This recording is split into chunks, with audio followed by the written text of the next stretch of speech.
இந்த நிகழ்வு பொறுத்தவரையிலும் இது திசை திருப்புவதற்கான வாய்ப்பே கிடையாது. ஏன்னா அந்த சம்பவம் நடைபெற்ற உடனடியாக அப்போது இருந்த முதலமைச்சர் மு.க.ஸ்டாலின் அமைச்சர்கள் நேரடியாக சம்பவ இடத்திற்கு போனாங்க, நிவாரண தொகை கொடுத்தாங்க, ஆறுதல் சொன்னாங்க, நேரில் போய் பார்த்தாங்க, விசாரிச்சாங்க. அப்போ அவங்களுக்கு சாதகமாக மக்கள் மாறுவாங்களா?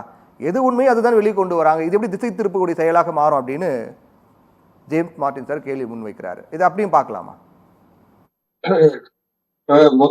முதலமைச்சரா ஒருத்தர் இருக்காரு இல்லையா, ஆதவ் அர்ஜுனா அப்படின்னு சொல்லி இருக்காரு இல்லைங்களா, அவர் ஒரு கணக்கு இருக்குது, கணக்கு தீக்கணும் அப்படின்னு சொல்றது வெளிப்படையா தெரியும். திமுக மனசுக்குள்ள வச்சுதான் அதை சொல்றாரு. இது திமுக தான் இதை நாங்க அப்படின்னு சொல்லி. நான் என்ன கேட்கிறேன்னா, இன்னைக்கு நீ ஆளக்கூடிய இடத்துல வந்திருக்கிறீங்க, தமிழகத்தில் நீங்க முதலமைச்சரா இருக்கிறீங்க. அஜய் ரஸ்தோய் மரியாதைக்குரிய ஓய்வு பெற்ற நீதிபதி போய் பார்த்து இந்த வழக்கை உடனடியா துரிதப்படுத்துங்க, சார்ஜ் ஷீட்டை உடனடியா ஃபைல் பண்ணுங்கன்னு சொல்லி திமுக சார்ஜ் குடிச்சு போட சொல்லுங்க. அதுக்கு ஏன் பண்ண மாட்டேங்கிறீங்க? போய் சினிமா டைலாக் ஓடு ஓடு ஓடு ஓடு வரா இந்த சினிமா தான் பார்த்து எங்களுக்கு போர் அடிச்சு போயிட்டா. ஐயா, உங்களை படிப்பு நடந்து 41 பேர் உங்க வாதம் கொண்டது திமுக கார அன்றைய முதலமைச்சர் மு.க. ஸ்டாலின் அவருடைய காவல்துறை தானே. இன்னைக்கு அந்த இடத்துல முதலமைச்சரா நீங்க இந்த சீட்ல உட்கார்ந்து இருக்கிறவரு நேரா தனிப்பேட்டை எடுத்துட்டு போங்க, உங்க சிகை அலங்கார நிபுணர் உங்க கூட எல்லாத்தையும் கூட்டிட்டு போங்க, போய் இறங்கி அதே ரெஸ்டோரண்ட் பாருங்க, பார்த்துட்டு உடனடியா அதை துரிதப்படுத்த. ஏன்னா சுப்ரீம் கோர்ட் என்ன சொல்லிச்சுன்னா, கன்சிடரபிள் டைமுக்குள்ள நீங்க சார்ஜ் ஷீட் ஃபைல் பண்ணணும் அப்படின்னு சொல்லிருக்கு. கிட்டத்தட்ட 1 வருடம் ஆக போகுது. சார்ஜ் ஷீட்டை உடனடியா ஃபைல் பண்ணுங்க, குற்றவாளி பண்ணுங்கன்னு தமிழக அரசு போய் வலியுறுத்தலாமே. நான் விஜய சொல்ல, தமிழக அரசு போய் வலியுறுத்தினா சார்ஜ் குற்றவாளின்னு வரப்போகுது. ஏன்னா போக மாட்டார். நான் இன்னைக்கு சொல்றேன், மார்க் மை வேர்ட், சிபிஐயோட சார்ஜ் ஷீட்ல தமிழக அரசும் குற்றவாளி, ஜோசப் விஜயும் குற்றவாளின்னு வரும். அதனால அதுக்கு முன்னாடி மக்கள்கிட்ட அனுதாபத்தை தேர்றதுக்கு நான் கேட்கறேன், யாரு அப்ப விட்டு வேலை சார் 41 பேருக்கு வேலை கொடுக்குறீங்க? போன தடவை இப்படித்தான் கரூர்ல இதுல கள்ளச்சாராயங்களுக்கு 62 பேர் செத்ததுக்கு அப்ப இருந்தாரு வேல் கருணாநிதி, திராவிட மாடலு, ஐரோப்பா மாடலு. அவருக்கு தான் போய் எல்லாத்துக்கும் 10 லட்சம் கொடுத்து எல்லாம் குடிச்சு சாகுங்க அப்படின்னு.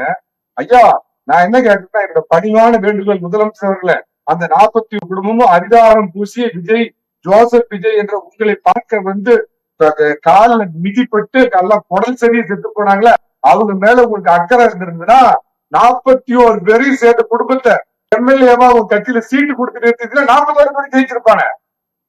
அந்த காலத்துல தான் மொழிப்போர்னு ஏமாத்தி அப்ப ஒரு 23 பேர் திமுக அதனால தீக்குளிக்கு சேர்த்தான். அவங்க போட்டோவை மட்டும் வச்சுட்டு வருஷத்துல ஒரு நாள் போய் என்ன பண்ணுவானுங்க, மொழிப்போர் தியாகிகள்.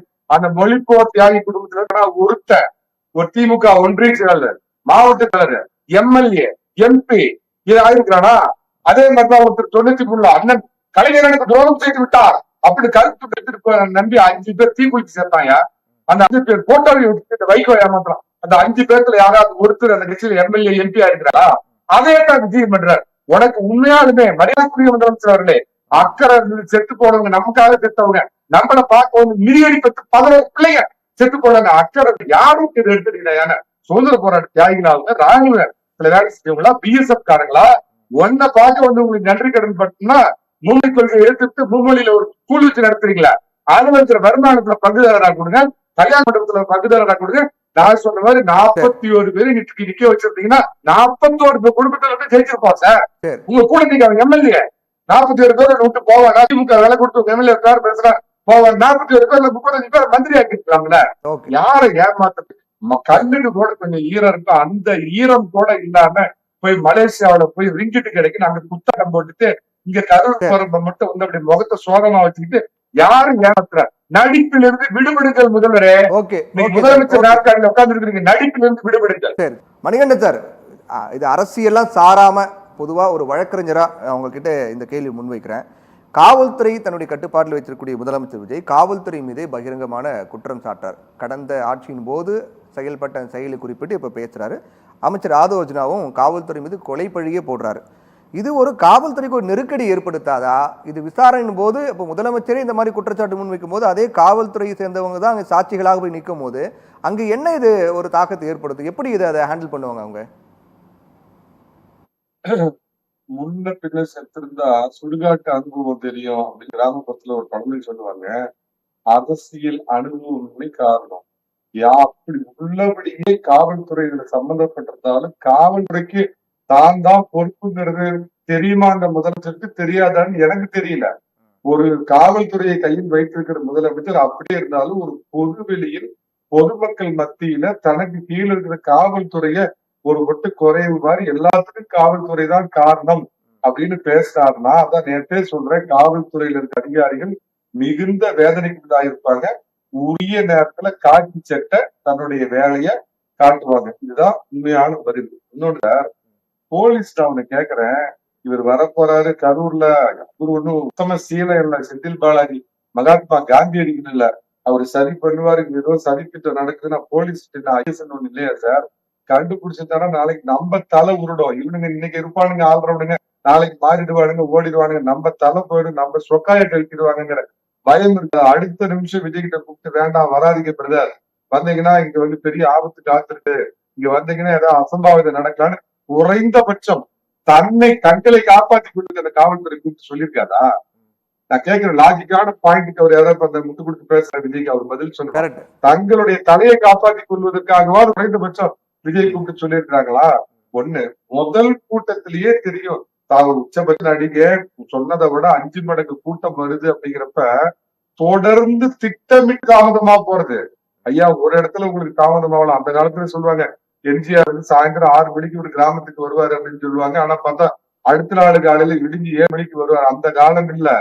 அப்புறம் இன்னொன்னு கேக்குறேன் சார், முக்கியமான கேள்விக்கு பதில் சொல்லிட்டேன். இவ்வளவு கூட்டம் வருது, உச்சபட்ச நடிகர், அண்ணா திமுகவுக்கும் திமுகவுக்கும் திரட்டப்பட்ட கூட்டம், உங்களுக்கு திரண்ட கூட்டம் நான் ஒத்துக்கிறேன். நான் ஒன்னும் சோம்பிக்கிறவன்ல, எடப்பாடி பழனிசாமிக்கு அண்ணா திமுக கையா வாங்கிட்டு சோம்படிக்கிறவன்ல. அது உங்களுக்கு திரண்ட கூட்டம் தான், ரசிகர் கூட்டம், விசிலடிச்சா முடிஞ்சு அது திரட்டப்பட்ட கூட்டம். இவ்வளவு கூட்டம் வருது, ஏன் சார் சாப்பரை பயன்படுத்தலவரு? ஏன் ஹெலிகாப்டரை பயன்படுத்தல? சாதாரண அண்ணாமலை கூட போன தேர்தல் ஹெலிகாப்டர் பயன்படுத்தினார. இவ்வளவு கூட்டம் வருது ஏன்னா சீட் போடணும். ரோட்ல போனா அப்படியே 500 பேர் பின்னாடி பைக்லயும் கார்லயும் பின்னாடி பின்ட்டு, தலை வருது பாத்தியா, எங்க விசில் வருது பாத்தியா அப்படின்னு சீட் போடணும். அவங்க உயிரை வந்து குடிச்ச ஓனாயா தன்னை விளம்பரப்படுத்திக்க, தன்னை வெளிப்படுத்திக்க. நான் கேக்குற சிம்பிள் இது. நீங்க சாக்லேட் பிளேட் எடுத்துட்டு போறாருல மரியாதைக்குரிய முதல்வர். லாஜிக்கான ஒரு கேள்வி கேட்டீங்க, லாஜிக்கான ஒரு கேள்வி கேட்டீங்க. ஓகே சார், நம்ம அடுத்து நம்ம பேசுவோம். ஜெயம் சார், சார் கேட்ட கேள்வி என்ன அப்படின்னா, ஒரு நிமிஷம். நாளைக்கு உத்தரப்பிரதேசத்துல பிஜேபி கூட்டத்துல இந்த மாதிரி நடக்க கூடாது, 10 பேர் செத்து போறோம். ஊபி ஆதித்யநாத் கூட்டு 10 பேருக்கு சென்ட்ரல் கவர்மெண்ட்ல வேலை கொடுக்குன்னு ரெக்கமெண்ட் பண்ணி மோடி சர்க்கார்ல சென்ட்ரல் கவர்மெண்ட்ல வேலை வாங்கி கொடுத்தா இதை ஒத்துக்குவாங்களா? ஓம் சக்தி பராசக்தி திமுக ஒரு தீய சக்தி, பரலோகத்தில் இருக்கும் பரனுக்காக விஜய் என்ற இந்த பாகி மன்னியும். நன்றி. இப்ப தேவையா தேவையில்லாத சில வார்த்தை. சரி, ஓகே, நம்ம இதெல்லாம் தவிர்க்க வேண்டிய ஒன்று. அவர்தான் ஒரு கட்சி சொன்னா, நான் அவரை சொல்றேன்.